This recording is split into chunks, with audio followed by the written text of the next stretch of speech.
Mga kaigo, meron pong isang babae na sumakay sa jeep. Ang suot niya is short and naka-crop top, kita yung pusod. Tapos yung some part ng kanyang dibdib, kita yung kanyang cleavage. Okay, so sumakay siya, umupo siya. At sa harap niya, meron pong isang lalaki. Siyempre sa ganung kasuotan, tinitignan niya. At ayun na nga, yung tingin ng lalaki is nababastos na yung babae. Okay, so ayan na, nagkasugutan na. Basta the point is, yung lalaki, yun, nabastos yung babae na yun. Ngayon sa ganyang senaryo mga kaigo, sino po ang dapat pagsabihan or sino po ang dapat sisihin sa nangyari na yun? Yung babae na nagsuot ng ganong kasuotan sa publiko or yung lalaki na manyakis na hindi nagpigil ng sarili maski? Okay. Kasi mga kaigo, yan po ang pag-uusapan natin ngayon, yung victimization na tinatawag. Sa criminology kasi, meron kaming tinatawag na victimology or study of victims of crime. Ito mga kaigo, hindi po sinisisi ang biktima or ang tao bakit siya naging biktima sa isang krimen. Kung hindi, sa victimology, okay, we are studying the participation of a person why he or she become the victim of a crime. So may mga theories po na na-explain bakit kaya nagiging biktima ang isang tao. Kasi sa criminology, we are more on bakit kaya nagiging kriminal ang isang tao. Sa victimology naman, bakit naging victim. Okay, there are theories. Kasi dito sa natin mga kaigo, itong topic na ito is andito po sa table of specification, andito po siya sa subject po na human behavior and victimology. Kasi yung victimology mga kaigo, dati sa introduction to criminology. Ngayon, nilagay po sa human behavior. So, dati kasi crisis management yan . So, andito po siya, theories of victimization. Okay, so sa mga hindi nakakaalam mga kaigo, sa ganitong theories na nasa number 18 na kasi tayo, nagdi-discuss po tayo ng mga topics na andun po sa TOS or table of specification. Dito po siya, table of specification para po sa criminology board examination. So, bisitahin na lang po yung mga videos natin, mga previous videos natin, Okay, sa theories of victimization, there are common theory explaining why a person become a victim of a crime. Okay, these are the common. Kasi meron pang isa yung routine activity theory. Pero ito lang po na tatlo ang i-discuss natin. Yung lifestyle exposure theory, victim precipitation, and of course the deviant place theory. Naunahin natin ngayon yung tinatawag na lifestyle exposure theory. Yung lifestyle exposure theory mga kaigo, dun pa lang sa terms na nagamit, yung lifestyle and exposure, we can actually understand kung bakit ang tao nagiging victim. Okay ho. So, inahin natin yung lifestyle. Ano ba yung lifestyle? Ito yung ginagawa natin in our daily life. Ito yung mga behavior natin, mga pinagagawa natin, our behavior patterns, day-to-day activities natin. Okay. Yung lifestyle natin, pwede po tayong ma-expose doon sa crime. So, the simplest explanation of this is, the lifestyle na ginagawa natin o yung lifestyle na meron tayo, pwedeng maging cause yun para ma-expose tayo doon sa criminality. Okay, tulad ng trabaho natin mga kaigo, mga call center agent, di ba? Minsan gabi sila umuwi. So yung gabi nila na pag-uwi lagi, na-expose sila sa criminality kasi alam na naman natin pag gabi, madilim, walang gaanong tao, pwede talaga may mga criminals na nag-aabang lang dyan sa tabi-tabi. Unlike you sa araw, maraming tao, etc. Okay? Because of our lifestyle, it will cause us to become a victim of crime. So, tingnan natin ang detailed explanation. So, individual's lifestyle can influence the risk of becoming a victim of crime. So, sinasabi ko kanina, yung lifestyle na meron tayo, okay, yung day-to-day activities natin, day-to-day routine natin, okay, it can become a factor bakit tayo magiging victim of a certain crime. Okay? So, their day-to-day activities, routines, so yan. Yung day-to-day activities natin, ito na yung mga, kung sa mga estudyante, ito na yung school, uwi, or punta pa kung saan-saan. Yung routine natin, yung mga professionals, trabaho, uwi, dadaan sa same road, mga routine na interaction of course. Yung pakiki-associate natin sa ating kapwa-tao, these are the factors or ito yung nakaka-influensa kung bakit tayo magiging biktima. Kaya nga lifestyle natin eh. So when I'm talking about lifestyle, it is our general routine. So andyan na kung saan tayo pumupunta lagi, saan ang trabaho natin, saan ang entertainment venue natin, kung saan tayo pumupunta, kung saan tayo dumadaan, the way we think, the way we talk. So it involves all of those things, mga kaigo. Okay, so titignan natin itong ito yung mga lifestyle na pwede tayong maging biktima. So ang una-una, of course, yung job natin. So tulad ng mga let's say mga judges or mga lawyers, so because of their job, pwede silang ma-expose sa criminality, mga law enforcement officers natin, mga intelligence officers.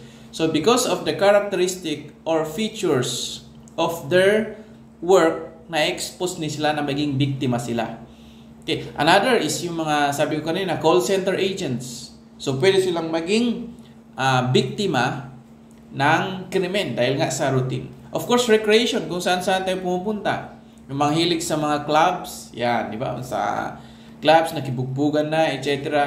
So, recreational activities natin, it can also expose us for becoming a victim of crime. Yung association natin, ang kaibigan natin, criminal, of course, na ine-expose na natin ang sarili natin sa pagiging victim.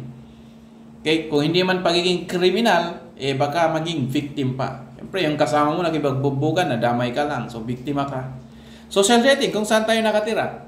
Of course, if we will live in a disorganized place, so there is a tendency that we will become a victim. Hindi man tayo maging criminal because of the environment, magiging criminal tayo. Risk personality or risky personality. So because of our behavior, of our characteristic, nagiging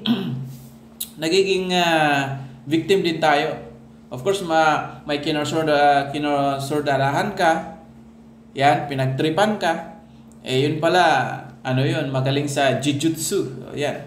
So because of these lifestyles, mga kaigo, ine-expose natin ang sarili natin sa pagiging victim of crime. So lifestyle exposure theory. So yan po ang best and for me, the easiest way to explain kung ano po ang lifestyle exposure. So ano ang message nito, mga kaigo? So ibig sabihin, i-check po natin yung lifestyle natin. Baka yung lifestyle natin, masyado na tayong napapalapit sa kriminalidad. Pag nalapit na tayo sa kriminalidad, nasa area of exposure na tayo, wala na.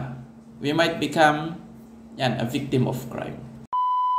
Okay, so isa pang theory, mga kaigo, is yung tinatawag na victim precipitation theory. Ano ba yung ibig sabihin ng victim precipitation?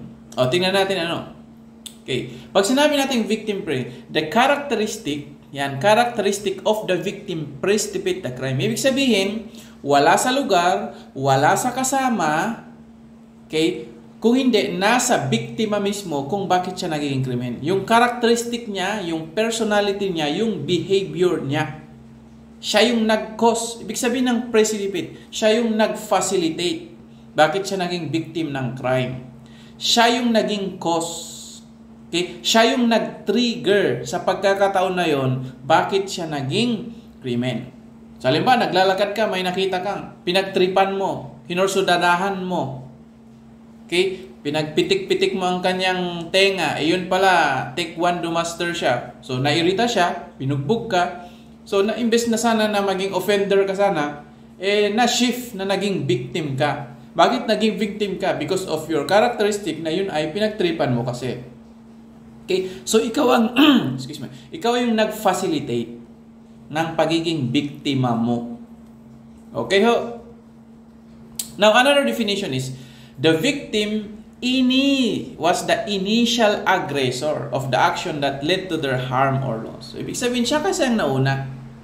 Just like yung sa criminal book 2, yung the principle of self-defense. Okay? Yung offender, siya na kasi ang magiging biktima sana. Pero dahil lumaban, yung initial offender, siya na ang naging biktima. So, ibig sabihin, Yun nga, perfect example kasi laging sinasabi na kinorsunadahan mo, okay? Inagawan mo ng lupa or bahay or sinuntok mo bigla-bigla, ikaw yung biktima, siya kasi ang nauna. Parang gumanti lang yung offender. Okay? Siya yung nagiging aggressor. Okay. So another is, they initiate the chain of events. So, sabi ko kanina, sila ang nag-initiate. Sila ang nag-facilitate. Sila ang nauna kasi. That lead to their victimization. Okay? So, anong lesson? Mag-ingat-ingat tayo sa ating pinaggagawa, sa ating mga kapwa-tao. Okay? Because of our personality towards them, it will trigger them, okay, na gawan tayo ng masama, tayo na ang biktima. So, yan po ang victim precipitation theory. Ibig sabihin, hindi po natin sinisisi dito ang biktima kung bakit siya nauna. We are just explaining his or her participation. Bakit siya naging victim?